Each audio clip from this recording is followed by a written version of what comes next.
首先多謝大家星期日嚟參加我哋呢個嘅 webinar 先啦。今日 Manchester 天氣都好好啊，咁多謝大家上面。咁想簡單介紹一下我哋點樣即係認識到 Jessica 啦。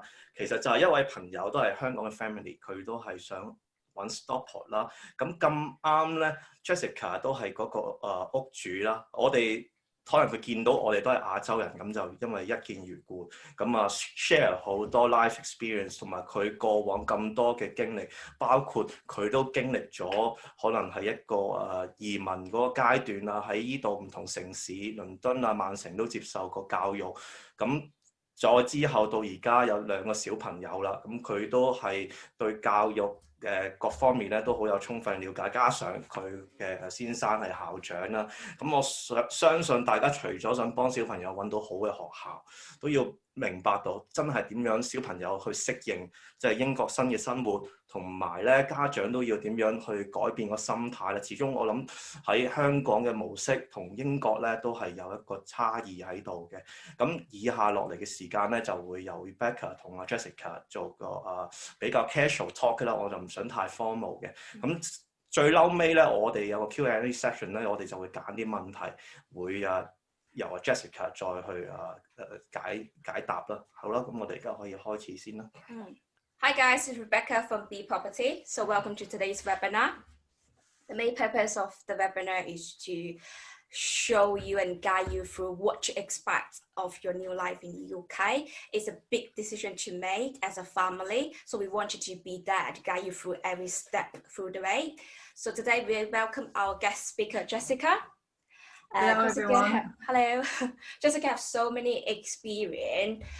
She's been working with the local authority for so many years, and she's specialized in government law. She knows the planning and development of Manchester inside out, and she's moved to the UK at the age of 4. She's been through everything that your kids might be through in the coming future. So she's a perfect guest speaker to show you what to expect as a child, as a parent, as a foreigner. And last but not least, she's a mother of 2. She's been through the UK education system, and she has first-hand experience herself, and also knows how to apply for schools for her kids. So Jessica, in the next maybe 5 to 10 minutes, could you talk through your background? Because I find it so interesting when I listen to your life stories. Well, hello and welcome everybody. I'm quite actually, I feel quite privileged to be here talking to you all, because I think for me, you know, the whole process of moving to a new country is something that my family have been through. My sister has emigrated over to Singapore. My brother has emigrated over to Japan. And it's really weird because our family emigrated over to the UK. So there's a lot of movement. But I was just thinking, why do you want to sit here and listen to me? So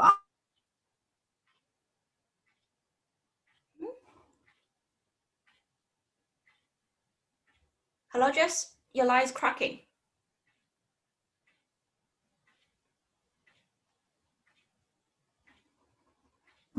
You've got to understand that the UK. Yes, we just lost you for the last 1 minute, so maybe you can start from your family moving. Let me just check. My internet should be okay now. Is it okay now? Yeah, perfect. Okay. So my background is in government, so I understand a lot of government law. I've worked for national government. I'm working for national government, and I also have worked for local government. And it's the local government that you need, as a foreigner coming in, that you need to concentrate on, because first of all, you'll apply nationally to come to this country, but when you get to this country, in order to go through the school services, you have to then apply through local government. So there's 2 kind of systems there. I personally, I arrived in this country when I was 4 years old. Previous to that, we were in Hong Kong, so my family was in Hong Kong. And we came over as a different experience, because we came over as refugees. So a different experience, not like yours, but a very valuable experience, because when I grew up, I went through the UK education system. So I myself have been through the UK education, the primary, the secondary, college, and then university as well in Manchester. And I also have done that as somebody with Asian heritage, going in, sometimes often going into classrooms full of white faces and me being the only Asian one.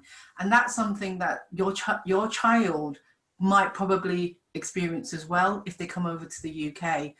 So that experience does change you, and it's something that you need to think about and tackle. And the other thing is, I'm a mother of two. I have two beautiful babies. They're not babies anymore. One's 14 and one's 13 and one's 11. And they are going through the school system themselves. I've applied for them, and I've gone through that whole thing of thinking, oh, what school's better? Why is that school better? And actually moving house to get into the best school. I've done all of that process as well. And I can help you, guide you through that process, help you understand the difference between different schools. My husband is actually a deputy head of a very large secondary school in Manchester. So he's a teacher. So again, there's a lot of experience there. And if you want to ask me questions, because obviously he sees it from that side, which is the whole the management side of things, and you see it from and I see it as a parent going in. So it's kind of a really good match. But him having all that kind of inside knowledge has helped me choose the right schools for my children. And we've moved houses because of to get into the school, because it is a really, really competitive, believe it or not, and not an easy process to navigate as somebody that has been brought up in the UK. So I guess from your point of views, from somebody who's coming in as a foreigner here, it's going to be even harder to begin to understand or pick. But hopefully I should be able to kind of help you with that. That's a little bit about me. I do have a lot of experience, but as we go through the conversation, I will draw on a lot of personal experience to answer some of your questions and things like that. So as we go on, you'll find out a little bit more about me. Thank you, Jessica, for your bio. I find it so interesting. I can't wait to listen to more of your life examples. So just talk through today's agenda. There's 3 topics in total. We will spend 10 minutes on each topic. So we will talk about what's the benefit of living in the UK, and is it difficult for foreigners to live in the UK, and how to integrate into the British society. And we will leave the last 15 to 10 minutes to answer some live questions. So feel free to leave your questions in the chat box below on your right bottom corner. So let's move to the first topic to the agenda. So Jessie, what is so attractive about life in the UK? What can you benefit from it? Because I know that your family moved from different country to the UK, and finally you settled down in Manchester. Why is it so attractive for you? Why you decide to settle down in the UK? Right. Well, see, my family is spread all over the world. So I have family in America. I have family in San Francisco area. I have family in Vietnam. I have family in my brother who lives in Japan now, my sister who lives in Singapore. And when I go and visit them and I've seen them, I just noticed the differences about each of the countries, the pros, the good things and the bad things as well. But for me, there was a few years back where after my sister has emigrated to Singapore, me and my husband, because he was a teacher, was thinking about going to Singapore as well, and for him to teach at international school in Singapore. So during that time, I wrote up a big list of what's the pros and the cons of going in or else. And for me, I think what really, really stuck out about the UK is there were quite good things. Integration in the UK or diversity is actually celebrated.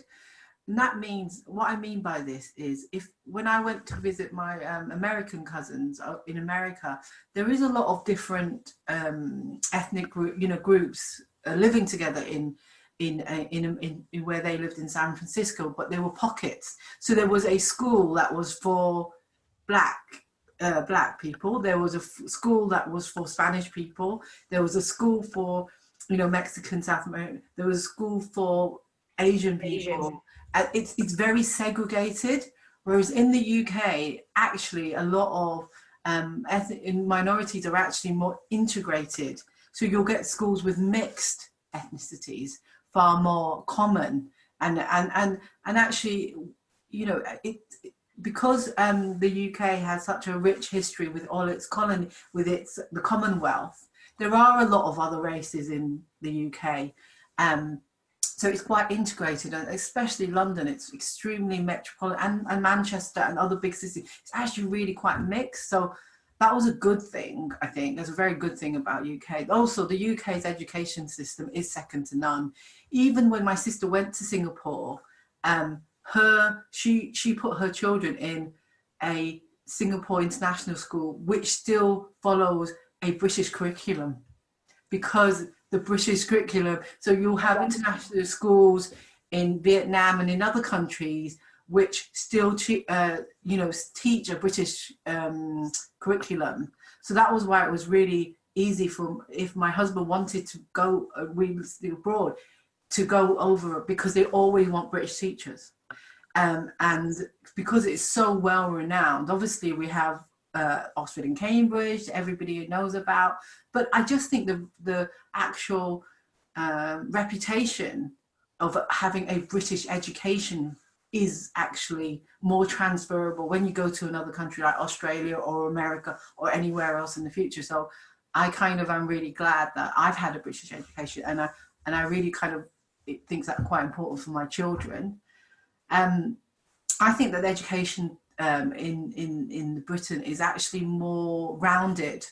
And it's not about pure academics. There is more opportunities for children to go into the creative arts, drama, sports, music. That's more valued as well, alongside academics. So the children get a far more rounded education, I think.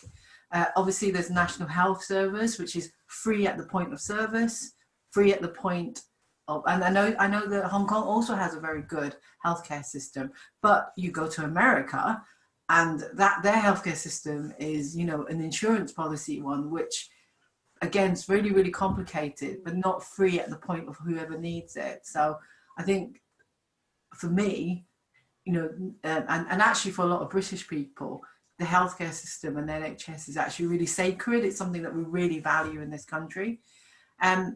The UK has a lot of green and open spaces, and because of its temperature, it just means that you can do outdoors activities all year round with the correct clothing. Let me just state that. But, you know, where I live now, within 15 minutes, I can get in the car and I'm out in the countryside and I'm seeing hills and lakes, and it's really, really accessible. You know, I think that's a really good thing, and it kind of really encourages a lot of, I spend a lot of my free time, you know, doing those activities because we can. And my sister, who lives in Singapore, that's one thing she really misses because of the climate in Singapore. Everybody's just running from aircon to aircon to aircon to aircon. And also, I think what's lovely about the UK, and one thing that she really misses, is the seasons. So in the UK, we have spring, autumn, you know, winter, but you feel the change. So right now it's autumn, and I don't know if you can see this, Rebecca, but I think it's beautiful in autumn in the UK. You know, all the leaves and all the changes, and you walk around the park, it's really pretty. And then in spring you get that. So, and then in when my sister is in Singapore, she misses it because the temperature is always the same all year round. You know, there's no change. Whereas I quite enjoy the changing of the seasons. I think also with being next to Europe, it is brilliant that, well, it was before coronavirus, that, you know, you could hop on a plane and get access to Europe straight away, be in Paris, I mean, and Berlin, and it actually opens up a lot of international markets. So if any of you are business people, it's such a great gateway to accessing the whole of Europe, you know, to be in the UK. And even though there is issues around Brexit and travel, you know, it will sort itself out to the fact that, you know, but the about, you know, how near you.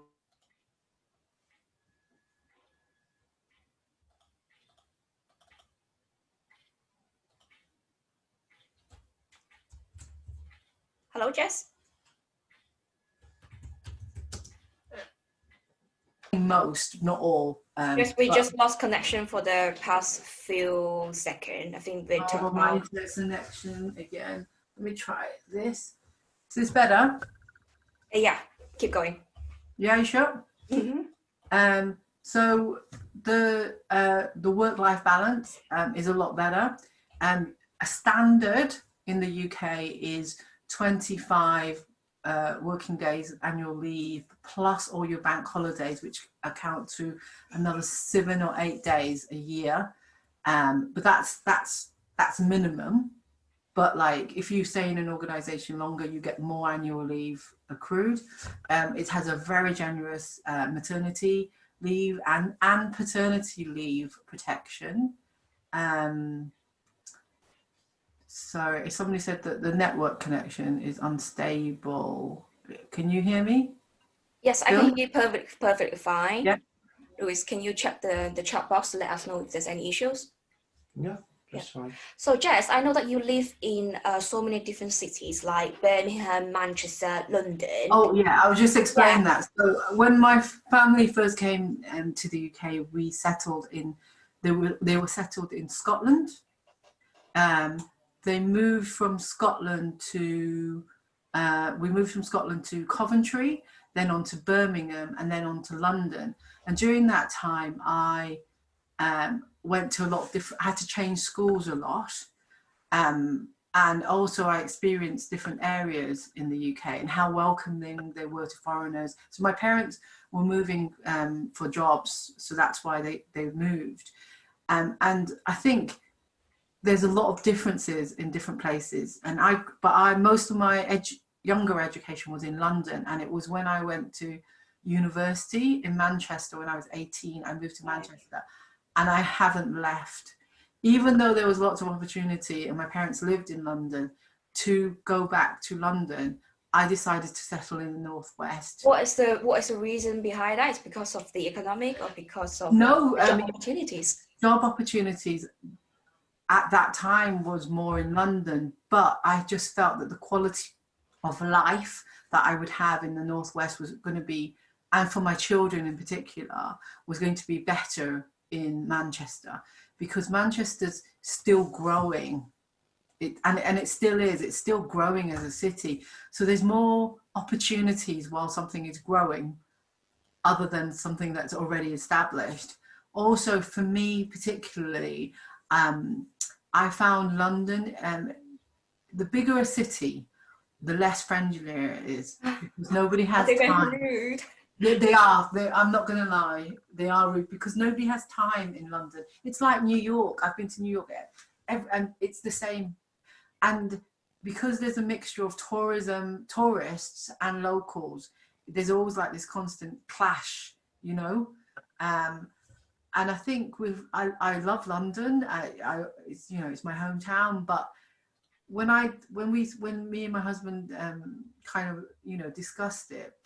The house prices, I can get such a bigger house in Manchester than I can in London. My brother has a 2-bedroom flat in London, and his house is the same price as my house, and my house is a 4-bedroom detached 2-bathroom big house with you know, with a garden. So I get so much more for my money. But also in London, there's more fighting, competition for good schools.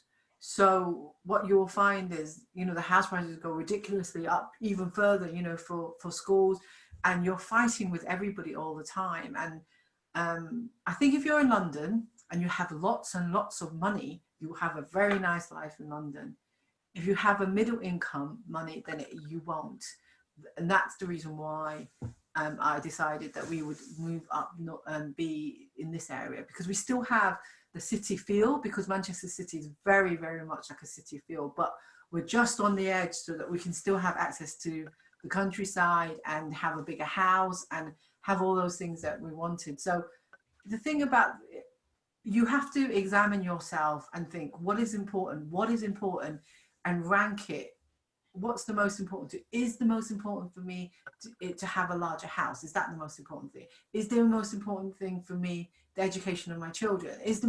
You have to rank, and then you've got to decide, you know, where you want to compromise or not compromise, and what place in the UK can offer you that. I think that's an important thing to do. Because if it was just me and my husband, and we were single, then maybe a London life would suit us better. But with a family, my priority is very different. You know, I want space for my children. I want to make sure that their safety is good, you know. So there's other things that I'm thinking about, not just that. So it's about prioritizing what's really important in your life and what you want from a life in the UK. You know, do you want it to be exactly the same as it was in Hong Kong, or do you want something different? And that's the important thing. You need to think about that for yourself, and you've got to think about that for your family. Yes, because I know that you live in Birmingham as well. Is there any difference compared with life in Birmingham and life in Manchester? Yeah, there is. So there isn't what they call the North and South divide within the UK, but the UK government is trying to change that a lot. So stuff like transportation. So the British government are embarking on a big project called HS2, which will be like a bullet train, like the Japanese bullet train. So it's trying to connect the north to the south a lot better. And when that comes on board, that will change a lot of things. So at the moment, it takes on the train 2 hours, which isn't actually that bad directly because it's got a good link from Manchester straight to London. Believe me, when I was younger, that link wasn't there. So when I was younger and I was traveling from university down back home, it would be like a nearly 3.5 4 hour journey on train.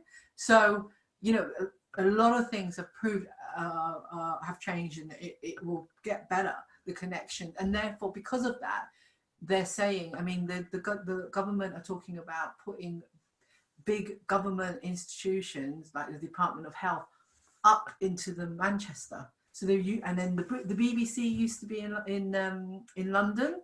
Now it's in Manchester. So they're moving a lot of kind of big businesses up north to kind of spread out the divide. And that's where the opportunity lies, you see, because that's if you go to somewhere that's already saturated and somewhere full.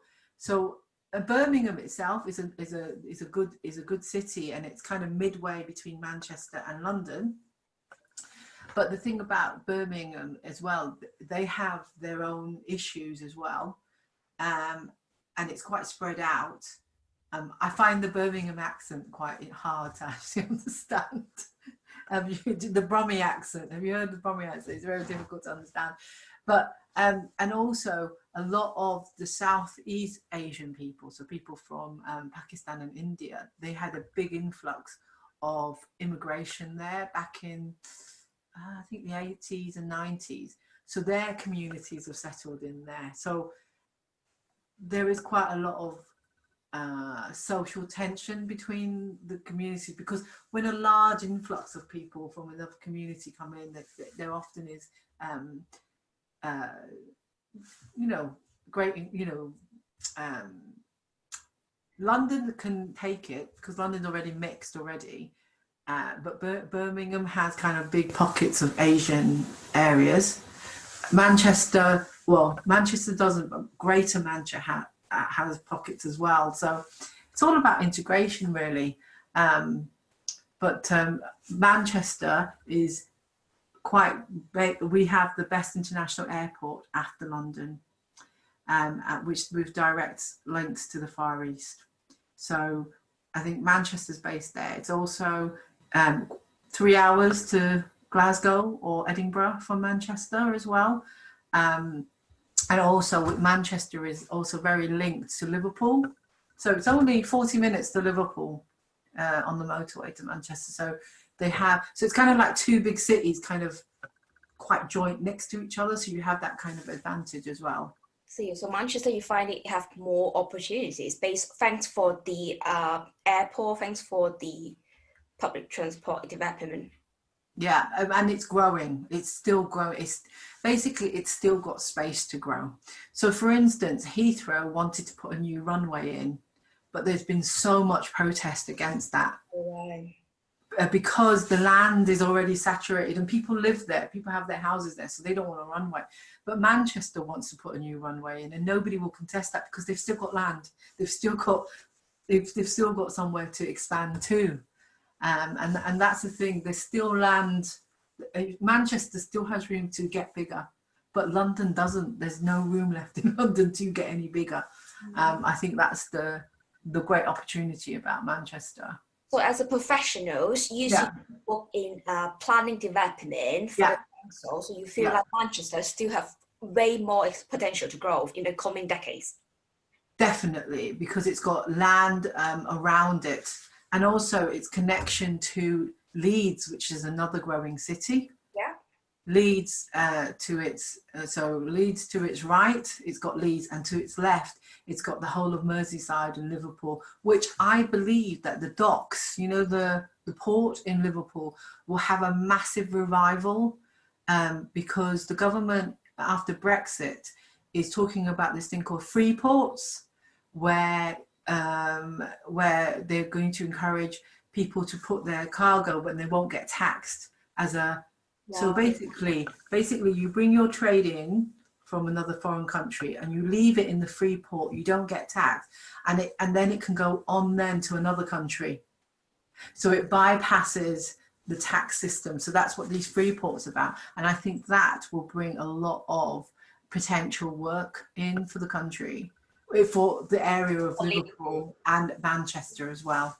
And the airport will become, once Britain is able to strike its own deals, its own trade deals with other international partners, then that's when all of these things like ports, airports, they become more vital and important.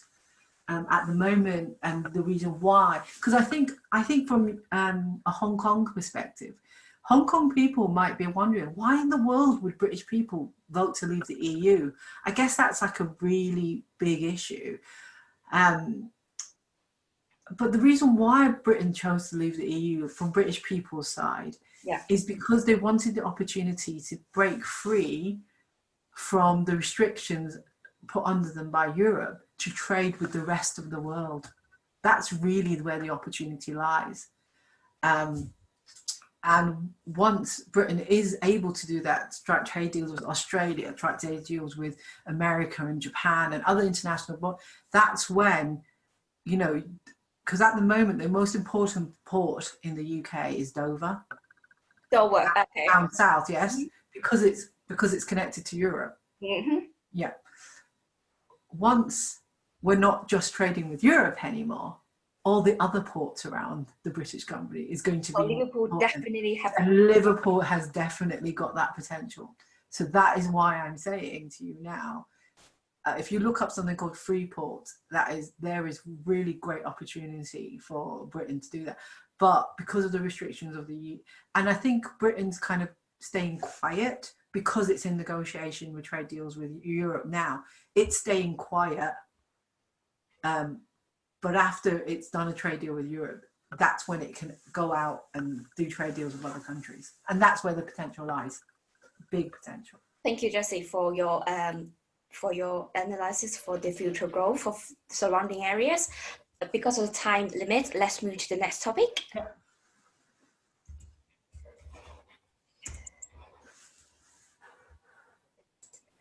Yeah, so Jess, we just wanted to sugarcoat like the benefit of living in the UK is so wonderful, and we need to manage the client's expectation about how difficult it is to live in the UK as a foreigner.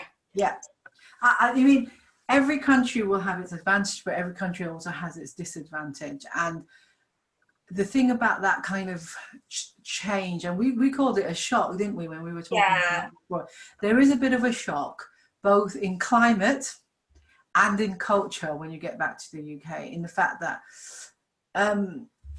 you know, how we communicate with each other is very different. So culture isn't just about what you eat and, you know, what language you speak. It actually is talking about like how people think. So the kind of, when you enter into a new country, you're not just, you look different. That's just what it is. And I'll just give you some examples from my own personal life. When I came over to the UK, this is back in 1980, so I'm showing my age here, 1980. So my parents, obviously from Vietnamese background, we ate with chopsticks, which we do, don't we? So when I went to primary school for the first time, they gave me a knife and fork to eat my dinner. And I cried because I didn't know what to do with it. because we only ate with chopsticks and we had rice at home, and they gave me this food and it looked really alien, and I was like, what is this food? I don't understand. So what you need to think is things are different now, because back then we didn't have, you know, the internet or media. I didn't know what to expect. And I remember saying to my mom and dad, because we were in Scotland, I was 4 and I went to nursery, and everybody had blonde hair, red hair, brown hair, white skin. And I remember coming home to my parents saying, and then I switched on the TV and everybody had brown hair, white face, you know, blonde hair. And I looked at myself and I was like, well, so I asked my mom, I said, Mum, Dad, are we aliens? Because we look so different from everybody else. This is not, I mean, this is back in 1980. This was a long time ago. But I'm just saying that experience, but the thing is that you will feel different. When you arrive, you will feel different. Your family will feel different. You'll feel different. But there is ways in which you can integrate or help yourself to integrate into the UK. I think don't expect to have the wonderful range of food available to you like you do in Hong Kong. You have amazing food, Asian food available. It's not available in the UK. And if it is available, it's expensive. So learn to cook your own food. Learn to cook, and learn to cook really well. I think that's one thing. I think that when you come over, you need to arm yourself with as much local knowledge as you can. Make sure that you try to take every opportunity to integrate and make friends, and what I'm saying is don't just stick to going to Chinatown and trying to find more Chinese people or Hong Kong people to hang out with. That's not what it's about. To get your best life out of being in the UK, I think it's important that you try to, you know, integrate with British people as well. I think you have to be aware of some of your cultural differences that we have in terms of, we were talking about this before, British people like small talk. They like to, they are... Not just about weather, about everything. About everything. They like small talk. So it's quite important not to be blunt. Or too direct, but to welcome conversations. So just kind of like what I was trying to talk about is, you'll often find if you go into a shop and you're buying something from the shop, the person that you're, you know, getting your coffee from or something might be quite open to, you might say to that person, oh, isn't it lovely outside today? I'm really going to enjoy this coffee. Or you might say to this person, oh, did you see this on the news yesterday? Or, you know, people like to talk about other things. They don't like to get into personal things, but they do like to talk generally, a lot of small talk. They like a lot of positive body language, so just be aware about how you present yourself. So, you know, your shoulders back, up, and be really positive, and a lot of facial expressions as well, because you've got to understand that you have an accent that other people, when they're talking to you, they might not fully understand what you're saying, and you might not fully understand what you're saying. I mean, I've been here like since I was 4, but when I go up to Glasgow or Scotland, whew, I have to listen really carefully to what people are saying, because their accents are really, really strong, and they are listening to me because they don't understand me either. So kind of a bit of an understanding. But to be honest, this topic, as what I was saying to Rebecca, is really, really big, and I can only kind of dip into some of it. So yes, try and engage in sports, try and engage in hobbies so that you can connect with people. Try and neighbours are quite good, so important to try and get to know your neighbours if you can. The other thing I was telling Rebecca about is yesterday. So important for British. Football is a language in British that I'm just saying, if you're a man, get into your football, because it's a really kind of conversation starter for a lot of men, even in the workplace as well. So football, and especially up north in Manchester and Liverpool and these areas, their football teams means a lot to them. You will find that when match days are on, the streets will be quiet because everybody's either watching the match at the stadium or watching the match on TV. So you will find, and if it's England playing internationally, the whole country will go quiet. It's really amazing. So yeah, football, if you can get into football, you are into football, that already is giving you a connection to people instantly. So that kind of can open up a lot of conversations for you. I know that when the dads go and pick their children up from school, they're always talking about football with each other. In the workplaces, all the men are always talking about the match that happened the night before and the results and things. And fantasy football is another big thing, really, really big thing here as well. So, and then also, if you are buying a property or you have a property in the UK, try and keep the front of your house really clean and clear. It annoys your neighbours quite a lot.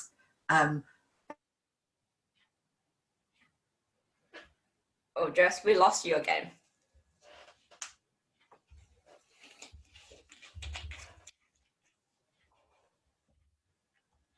Jess?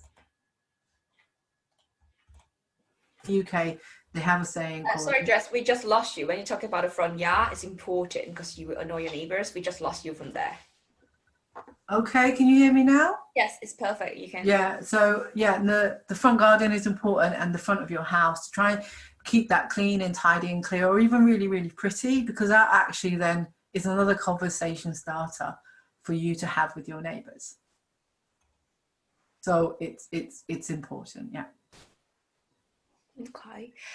How about you talk about transport? Because when we talk about job opportunities in the UK, it is important for people who have driving license. You don't need a car, but some of the jobs That's right. With COVID, things have changed a lot in the job market. So one of the things that if I was to advise anybody coming over to the UK, not just, and if you want to settle in the Northwest, but even London, it's kind of a lot of jobs are advertised asking you to have a driving license, and a clean driving license. You have to keep your driving license. I mean, you can't get any penalty points, because a lot of jobs have become more online, from home, working from home, but they will require you to drive to get to different parts. And right now, people are advised not to use not to use the transport system unless it's necessary. So they will then ask you to use a car, because then obviously you're more COVID safe. So in the future, that is just going to get more important. And also, I think for your own quality of life, being able to access family outings, trips, or even seeing more of the UK, which is really beautiful, and going on holiday and seeing different parts, having a car is going to be quite it's going to make your life a lot easier. So if you don't have a license, I would recommend trying to get a license. And buying a car in the UK is not as expensive as in Hong Kong, or in Singapore, it's ridiculous to buy a car. It's a lot. It's not. So it's something that you can have. And even though in London, the transportation system network is far more advanced, and in London, necessarily, you might not need a car, it saves so much time in your life if you do have a car. and it will make your life easier if you have a car. Because you mentioned your life, what if you have kids when you're living in London? It takes you a longer time for you to drop them off. It's not, yeah, that was one of my kind of things, because my children and a lot of children have a lot of extracurricular activity outside of school. Oh.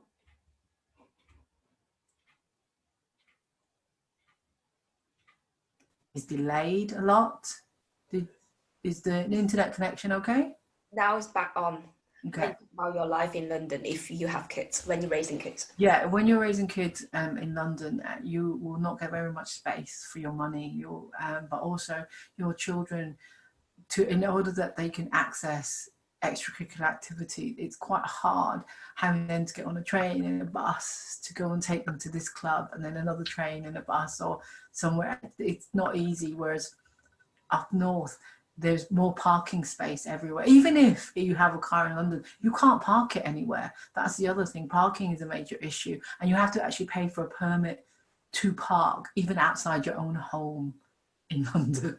So my parents have a house in London, and they have a car, and they have to pay for a permit to park outside their own house. That's ridiculous. You don't have these things. No, you don't have this. You don't have this in up north. And also the places where you go and drop your children will have a car park, whereas in London, that won't have a space to park either. So finding a car parking space in London is really, really difficult. Transportation just takes a lot, and you have to be really disciplined in London as well, because you have to book everything in advance, book everything. And you are on the waiting list all the time, right? Yes, that's right. And there's a waiting list for everything. So if your kid wanted to go to a club, there'll be a waiting list for that. It's just very much you have to plan very well in advance. But as I said, in London, if you have a lot of money,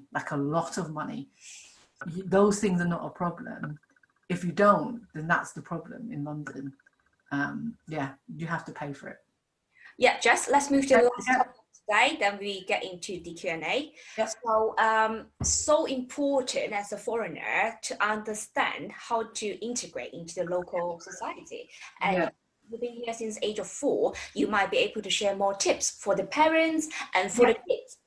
Yeah, I think for parents, I think what's different about the UK is that the school is a community. So once your child enters into a school, you enter into that school community. You have then an opportunity to be a part of the Parent-Teacher Association, and through that you can meet a lot of friends, you'll meet a lot of other mum friends, and if your child is in a class and they make a friend, then you often become friends with that mum because of that. There's also what we call a lot of childcare support that you can offer from your mum friend. So you'll offer to look after or pick up the children from school one day and bring them home for dinner, and then they will do it for you. So there's a kind of childcare exchange going on a lot in all the playgrounds. And also a lot of people don't live near their family, so a lot of people don't have the family help for childcare. So that's why they rely on their what we call our mum friends and our other parents in the school. The school has replaced community in the fact that there'll be dad groups. So they have the dads as well. So the dads go out for dads footballs, or there'll be nights out. So we have mums night out. So we have one day a month where all the mums go out for drinks, and they leave the dads to look after the children that night.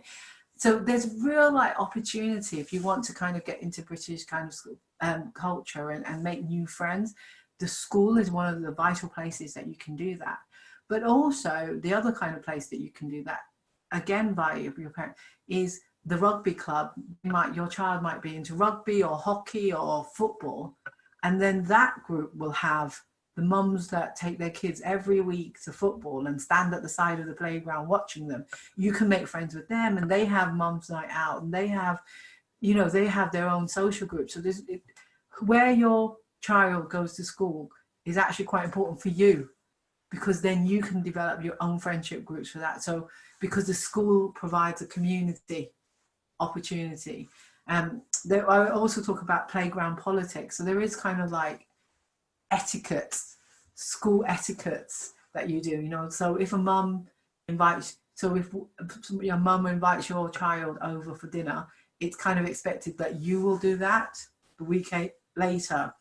So there's kind of like lots of little etiquettes that you need to do. And it's about birthday parties. If your child has a birthday party, make sure you invite every child in the class, because if you leave one child out, that child might go home and tell their mum, and then their mum won't like you anymore. And it's all very, very political, and can get very, very political. So it's really important to keep everybody on side, I guess.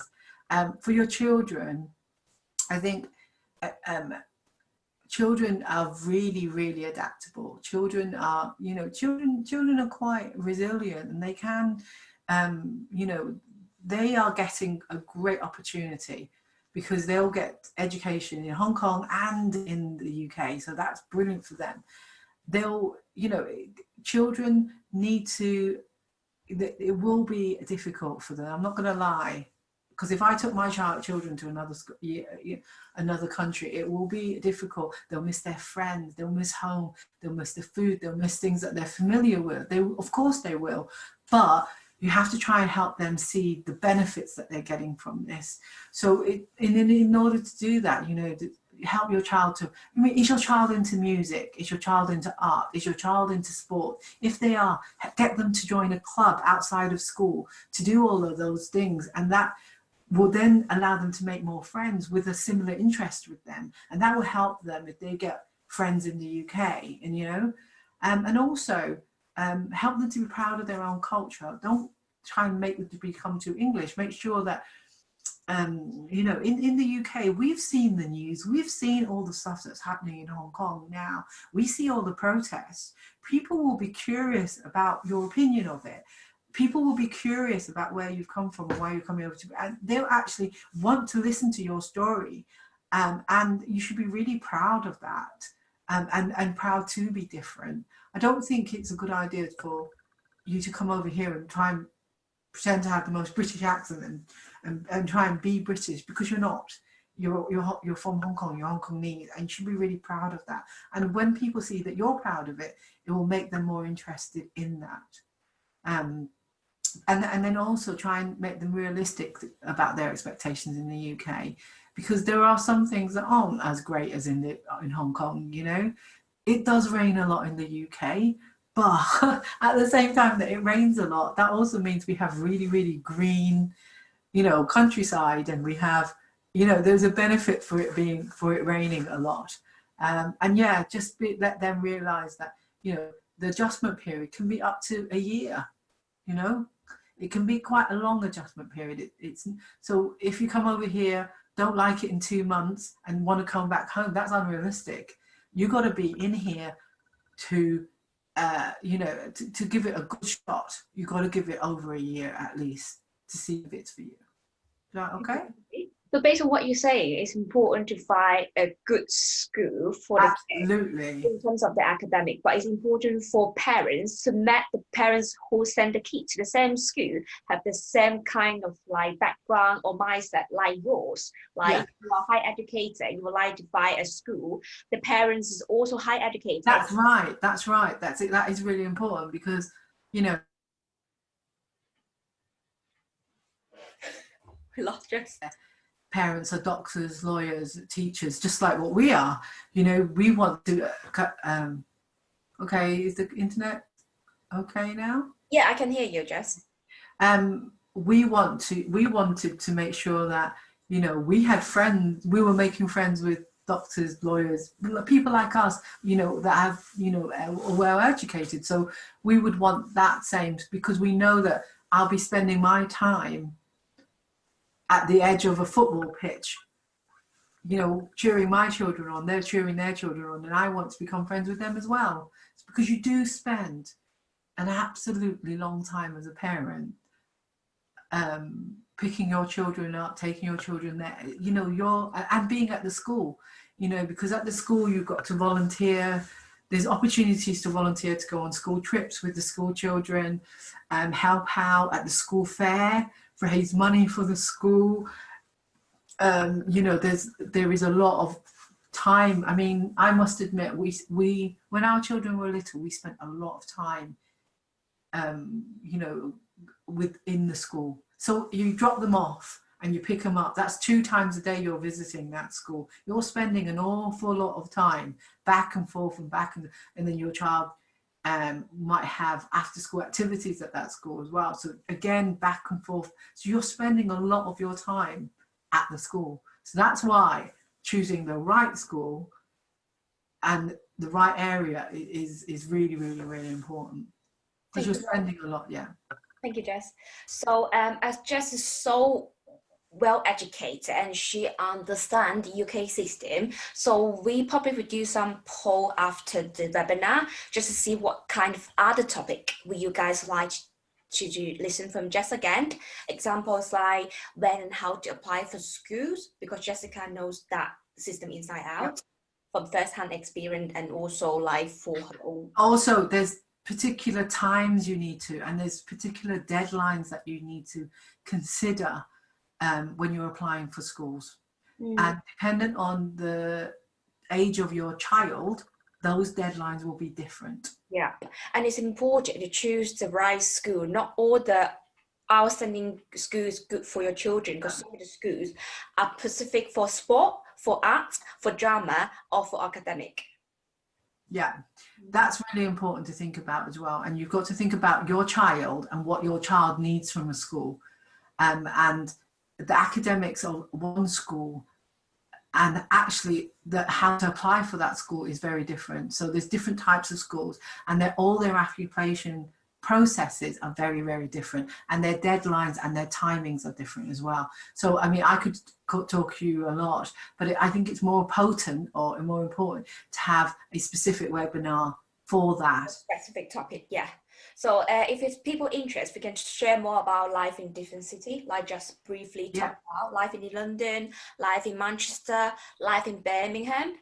If people are interested, we also set up a webinar for how to look for jobs in the UK, what to expect, and what kind of work-life culture. Work culture, which is very, very different. So just we have the next 10 minutes before we finish. So maybe we look at the Q&A to see if we can answer them from the webinar or not. Yes. Just, do you know about St. James Catholic High School? Yeah. Do you have any comments on that?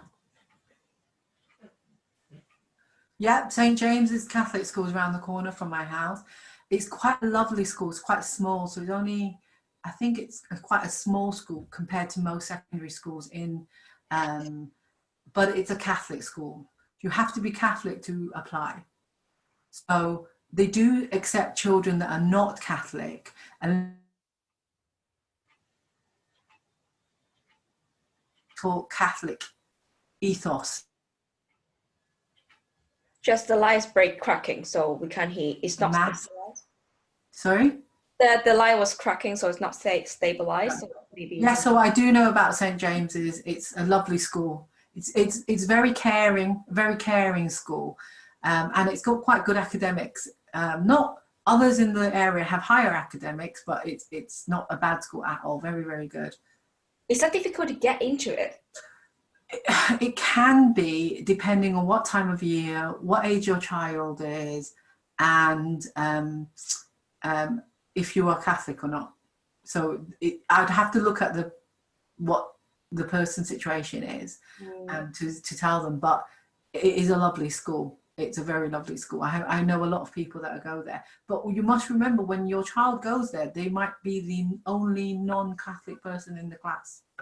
So that's a consideration to take into account. They all go to a church called St. Anne's. So that's the church they go to. and they might ask your child to go to you and your family to go to the church if you want to go to that school. So there will be conditions on it. So whoever that is, I can probably answer your questions probably on a separate line. Yeah, because that's really specific. But I do know the school, yes. All right, thank you, Jessica. Let's move to the second one. This client is secondary IB student. What's IB? IB student in Hong Kong. I'm considering study law or English in the UK. Which subject might be easier for them to find a job after graduation, I think. Oh, right. International business. IB is international business, isn't it? Okay. It depends on what sector. At the moment, because of coronavirus, it's kind of an artificial working job market at the moment, because companies are really nervous. Obviously, they don't know what's happening next. So I would say you've got really probably very good credentials there, which are really good skills that companies would like and would, but are people recruiting right now because of the economic climate? We don't know. I think things need to settle down. But again, that's quite specific. So I would be happy to talk to that individual. I could probably talk them to that individual specifically about their case later or a different time if they request it. Just because we have 5 minutes, let's see which questions you want to pick and answer during the webinar, or anything else we will answer after the call. Okay, this is the parents of age 30 to 40. Any advice they can get into their social life with the barrier? But I think we pretty much covered that during the section. No, I think you're right. So they're age 30 for 40. That's a good age, because that's probably the age of most parents. How young are their children? Depending on how young their children are. The younger your children, the better it is for you to meet friends. Because most of the kind of social meeting up and mum friends is probably around when the children are about between probably 3 to 7. That's the time when most of these kind of relationships are built. So when your child first starts school at the age of 4. So there is loads of opportunities to kind of get into the parent social life. I would think during that time. Is the internet stable? Can you hear that? Yeah, I can hear you. I think, Jess, if you look at me, Mr. Kong's question, I think this one's quite interesting, because you know this question inside out about the Ofsted outstanding report. Yeah. You guys share the same kind of mindset. When you're looking into good school area, do you just purely focus on the report? If there's any differences between outstanding and good? Yeah, okay. My husband, obviously he's a deputy head teacher, so he has to comply to all Ofsted. So he's the one that's always, he doesn't produce the book. He has to, so every time there's an Ofsted inspection in his school, he panics and has to kind of look at all the aspects. So he knows the report inside out. When you read an Ofsted report for a school, how they rate a school is, if a child comes into their school with an ability like this, like really low, if the school is able to take that child to a really high level after, that would be considered a value added. But a lot of that's something on the Ofsted report called value added. So really look at your Ofsted report to see what the value added grade is of that school. That's quite a good important indicator of a good school. The other thing you need to look at the school is also look at how many children in that school are eligible for free school meals. That means that how many children in that school, their parents are of low income. Right. So they get offered the free school meal. So for me, my children won't get free school meal. We earn too much. So I would want to be in a school where everybody's a doctor and a lawyer and everything else. So their children don't need free school meal. So that's a good indicator of thinking, is that school a good school because their parents are low income, the children are low income, but they're providing a really good service, a really good education for the children? Or I would be looking at, I want to go to a school where none of the children are poor, if I can, because then that would mean that the parents would be doctors and lawyers and everything else, so they don't need the free school meals. So, I mean, that's, again, another topic that I could probably talk a lot about. I could probably break down looking at an Ofsted report for you. The other bit to look at an Ofsted report is the part on the Ofsted report where parents put in their comments about the school. So often so if my school was having an Ofsted, before the Ofsted inspectors come, they'll email out to all the parents saying, this school's been inspected. As a parent at this school, tell us what you think. So the parents will then email in lots of comments about the school, and the Ofsted inspector will look at that as well as looking at all the stuff that's in school, and they'll combine it together and then make the Ofsted report. So I would look at the parents' comments in the Ofsted report to see what parents are saying about the school, because that's really important as well. Thank you, Jess. I think we covered most of the questions. And somebody just, I'm just looking at the question. Somebody asked me about Heald Green. Yeah, do you know about the area? Yes, I do. Just a warning about Heald Green. Heald Green is on the flight path. Oh, it's noisy then. Yes, it's on the flight path to Manchester Airport. That's the other thing. It's really great being near an airport. Absolutely fantastic to live near an airport because you can get access to get within 10 minutes. Yeah, but look at the flight path, because if you do, it can be really noisy outside your house and all the time. So, and it's great to be near a train station as well. That's a great thing to be near. But you don't want to live near the railway track and you can hear the train station all the time. Yeah? So those are the kinds of things that you need to think about when you're actually resettling. Heald Green does have some lovely schools, but I don't think their secondary schools are very good. So they've got some lovely primary schools, but their secondary schools, I'll have to check which secondary schools they're, but I don't think they're in the catchment for the excellent secondary schools. Thank you, Jess. I think that has pretty much covered everything we wanted to go through today on the webinar. So, Louis, do you want to end the webinar? 係啊，多謝各位參加我哋呢個 webinar 啦。其實呢個 webinar 都係比較general 啲，俾大家認識到即係Jessica 咁多年嘅英國生活嘅分享啦。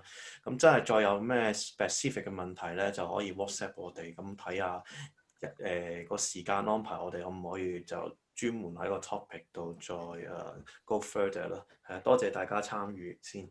咁樣我就整咗個survey monkey link， 你可以 comment 你仲有咩其他話題啊，或者係有咩意見啊 suggestion 啊 welcome for any opinions. Thank you so much guys for your time today. Good night. Thank you, Jessica. It's such a privilege to host you. Thank you. Anybody else wanting some more specific things, we can arrange something for that. Yeah, perfect. We will have to meet up.